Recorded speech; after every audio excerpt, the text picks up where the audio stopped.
Bonjour à tous et bienvenue sur GHM Review, la rubrique multimédia du journal de Haute-Marne. Nous sommes ici à Chaumont, à côté du donjon, pour pouvoir tester le drone Paro Bip-Bop 2. Nous allons le tester avec son Sky Controller et avec le téléphone pour vous donner toutes les informations possibles. Et ben c'est tout de suite, là, hop, allez hop, on y va, go, parti, go, allez, hop, on est... Parlons caractéristiques de ce drone. De manière horizontale, le drone se déplacera à 18 mètres secondes. C'est très rapide, je vous le confirme. Et de manière verticale, il se déplacera donc à 6 mètres secondes. Donc si on le lance à sa hauteur maximale, qui est donc 150 mètres, il atteindra donc les 150 mètres en 30 secondes. C'est plutôt vraiment très impressionnant pour un petit drone de ce calibre. Au niveau du signal, sans le Sky Controller, vous allez donc pouvoir avoir 300 mètres de portée. C'est plutôt... intéressant d'ailleurs, c'est même impressionnant. À partir de 300 mètres, vous commencez à perdre le contrôle visuel du drone, donc voilà, attention aux normes aussi de sécurité par rapport au drone. Sinon avec le Sky Controller, on atteindra donc une distance maximale de 2 km, voilà qui est plutôt intéressant. Sinon côté capacité de vol, nous allons donc nous situer entre 25 et 30 minutes de vol. C'est plutôt décevant, c'est vrai, je vous l'avoue, vraiment décevant. Mais bon, dans cette même catégorie, le drone le plus puissant atteindra donc les 35 minutes. Donc vous voyez qu'il y a encore des efforts à faire de ce côté. En ce qui concerne donc la petite lentille que vous voyez donc à l'avant, au niveau donc image et vidéo, nous avons 14 pixels en ouverture 2.3. C'est plutôt sympathique, une belle ouverture pour un petit objectif comme celui-ci. On va parler d'une image stabilisée, donc une image stabilisée à l'intérieur du drone. On appelle ça une stabilisation numérique. Ça a ses points positifs et ses points négatifs. Nous allons le voir lors du test de ce vol. Et puis au niveau mémoire interne, nous avons 8 Go de mémoire, donc de stockage, c'est plutôt aussi sympa, mais je vous avoue qu'au bout d'une demi-heure de vol, si vous filmez les une demi-heure, vous allez voir que vous allez être à court de mémoire. Sinon, au niveau de la vidéo, pour ce petit drone très intéressant, nous allons donc filmer en 30 fps, donc c'est-à-dire 30 images par seconde, avec une résolution de 1920 pixels x 1080, donc du Full HD.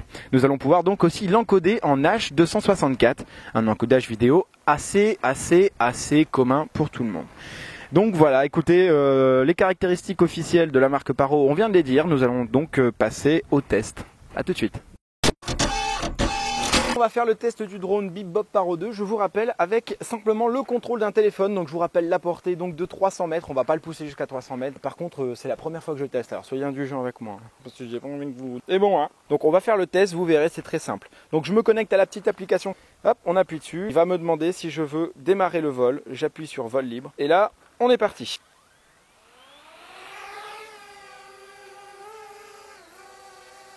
Je vais même filmer pour vous montrer à quel point c'est sympathique. Voilà, j'ai failli me trancher la gorge. Comme vous avez pu le constater, hop, je vous le mets devant. Donc vous voyez, le drone se stabilise à la hauteur que vous lui dites.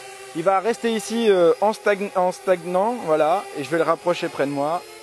Hop, voilà. Très simple, très efficace.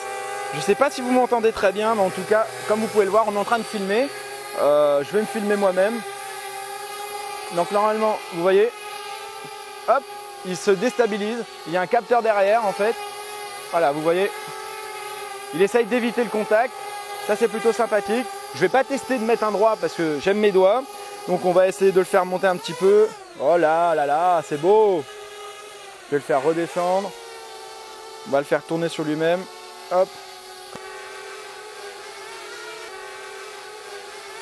Voilà, c'est le petit test avec le drone Paro et le téléphone pour JHM Review. J'espère que vous aimez. On va tout de suite le tester avec le Sky Controller.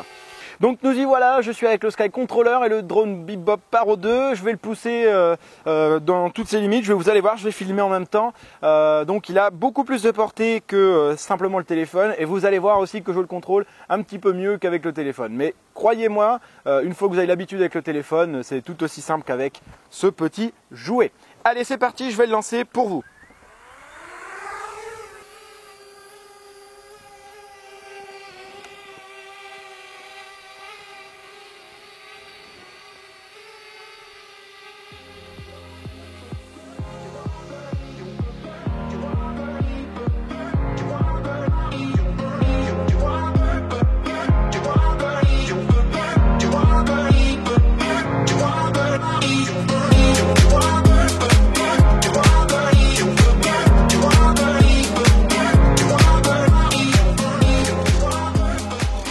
Nous allons donc donc maintenant vous dire les 5 points positifs et les 5 points négatifs. Démarrons tout de suite avec les points négatifs. Pour moi, l'un des plus gros points négatifs, c'est donc la qualité vidéo. Au niveau du concept de la stabilisation numérique, je suis pas contre, mais le seul souci, c'est que donc on va voir apparaître certains pixels sur les lignes droites, notamment des édifices. Ça va être assez saccadé, les pixels vont être un peu visibles. Là, c'est vraiment décevant. On utilise donc un fisheye de 180 degrés et je vous avoue que lorsque nous sommes à 90 degrés, c'est-à-dire on essaye de se viser nous-mêmes, on va voir apparaître des bandes noires sur le côté qui vont venir distorsionner donc l'image. Là, c'est vraiment un point négatif pour ceux qui attendent vraiment quelque chose de positif au niveau de la vidéo. Le capteur est vraiment trop sensible aux fortes et basses luminosités, c'est-à-dire que lorsqu'on va le lancer vers le ciel, la ligne d'horizon va faire la séparation entre les basses lumières et les hautes lumières. Le sol sera vraiment très peu éclairé et le soleil et donc le ciel, les nuages seront eux en revanche très illuminés. J'espère que Paro avec sa version 3 pourra apporter quelque chose de meilleur. En attendant, la vidéo est passable. On va donc parler maintenant de la batterie. Pour moi, ça fait partie du deuxième point négatif. Et oui, messieurs, mesdames, la batterie est donc très courte, estimativement de 25 minutes. Pour moi, c'est pas assez. On attendrait vraiment à 30 minutes, 45 minutes grand max. Vous allez le faire voler une fois, vous allez l'emmener au plus haut, vous allez le faire redescendre et je vous avouerai que il aura déjà perdu un tiers de sa batterie. C'est vraiment négatif. On va parler de la difficulté du drone à redescendre une fois en altitude et ça va être donc le troisième point négatif. Voilà, je vais vous expliquer pourquoi. Lorsque le drone fait son ascension, il va le faire donc très rapidement en 30 secondes. En revanche, pour redescendre, il va donc lutter contre le vent, contre les intempéries. Et il va donc mettre à peu près, si vous le faites monter à 150 mètres, il va mettre à peu près 2 minutes pour redescendre. Ça va être vraiment une descente longue.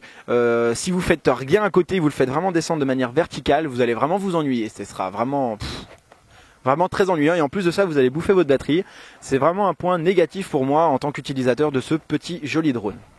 Nous attaquons maintenant le quatrième point négatif pour moi, c'est donc la fonction Home. Il y a un gros défaut à ce niveau-là. Lorsque vous appuyez sur le bouton Return ou Home, le drone va revenir, donc il va déjà monter à 30 mètres et ensuite aller en ligne droite jusqu'à son point d'origine. S'il y a donc des obstacles comme des arbres ou des lignes de tension, vous allez donc vous les taper. C'est donc un point assez dangereux là-dessus. Pour moi, c'est une fonction qui est donc utile, mais sur des grands plateaux, je pense personnellement qu'il ne faut vraiment pas l'utiliser. C'est vraiment un point négatif pour moi, rien de positif là-dessus. Parlons tout de suite du point numéro 1, la simplicité d'utilisation de ce drone avec différents supports comme par exemple une tablette, un téléphone ou encore le Sky Controller. C'est vraiment très simple de contrôler ce petit drone. Le mieux, ça sera donc de contrôler ce drone avec le Sky Controller, vous verrez. Il faut rajouter un petit peu de rond là-dessus, mais c'est vraiment ce qu'il y a de meilleur. Vous allez faire augmenter les gaz pour qu'ils montent, les faire descendre, tourner à droite, à gauche. Franchement, tellement simple que ma grand-mère peut le contrôler. Alors imaginez-vous à quel point c'est facile. Partons tout de suite avec le deuxième point positif, c'est donc la qualité de l'image photo. Contrairement donc à la vidéo, la photo va être vraiment nette. On va pas avoir de distorsion au niveau de l'image. Vous allez pouvoir shooter donc en BNP, donc un fichier spécifique. Vous allez donc aussi pouvoir faire des photos en fisheye, donc une photo très arrondie, et puis en photo de format classique.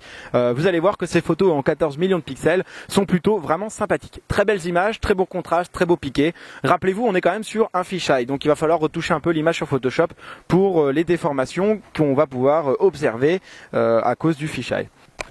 On attaque maintenant le troisième point positif. Donc ce petit drone que vous pouvez voir là a une portée avec le Sky Controller de 2 km. C'est juste énorme. Croyez-moi qu'à partir de 2 km, on perd vraiment la notion de drone. On n'arrive même plus à le voir. Il faut donc le contrôler avec le retour vidéo. Légalement, je dois vous dire qu'il faut vraiment toujours garder un œil sur le drone. On va pas le pousser à 2 km ici, mais donc chez vous, si vous voulez braver la loi, braver l'autorité, vous allez donc pouvoir le pousser à 2 km. Vous serez donc hors la loi. Le quatrième point positif sera donc le poids. Vous allez le voir, il est donc très léger, il pèse que 500 grammes, donc vous allez pouvoir le transporter avec votre sac à dos, d'autant plus qu'il fait à peu près 30 cm sur 20 cm. Donc franchement, c'est pas non plus comme si vous portiez un fantôme dans le dos, quoi.